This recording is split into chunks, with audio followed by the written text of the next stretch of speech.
નમસ્કાર દર્શક મિત્રો, હું છું રૂપલ લુણીચિયા. સંપૂર્ણ ન્યૂઝમાં આપનું સ્વાગત છે.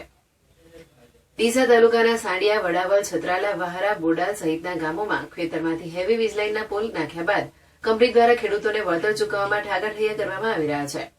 કોર્ટના આદેશ બાદ પણ 2 વર્ષથી વળતરની માંગ કરી રહેલા ખેડૂતોએ આજે ડીસા મામલતદારને મળી વળતર આપવા લેખિત રજૂઆત કરી છે. સરકાર દ્વારા વર્ષ 2017માં ડીસા તાલુકાના સાંડિયા, વડાવળ, સણથ, લોરવાડા, બોડાલ, છત્રાલા સહિતના ગામોના ખેડૂતોના ખેતરમાંથી હેવી વીજલાઇન પસાર કરવા ખેડૂતોની જમીન સંપાદન કર્યા વગર હેવી વીજ પોલ ઉભા કરી દીધા હતા.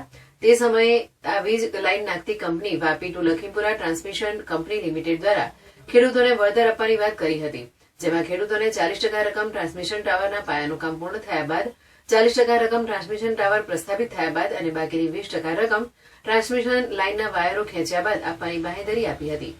વીજ લાઇન નાખ્યા બાદ વીજ લાઇન ચાલુ કરી દીધી, પણ ખેડૂતોને એક પણ રૂપિયાનું વળતર ચૂકવવામાં આવ્યું નથી.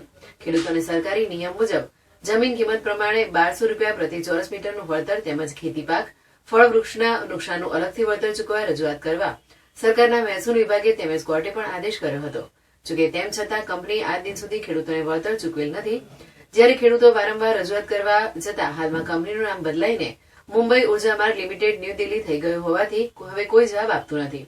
જ્યારે કંપનીની ઓફિસે ખેડૂતો વારંવાર ધક્કા ખાતા અધિકારીઓ પણ મળતા નથી. આ અંગે ખેડૂતોએ સરકારમાં પણ વારંવાર રજૂઆત કરી હોવા છતાં હજુ સુધી વળતર ન મળતા આજે ડીસા મામલતદાર કચેરીએ આવેદનપત્ર આપ્યું હતું અને જલ્દી વળતરની રકમ મળે તેવી રજૂઆત કરી હતી.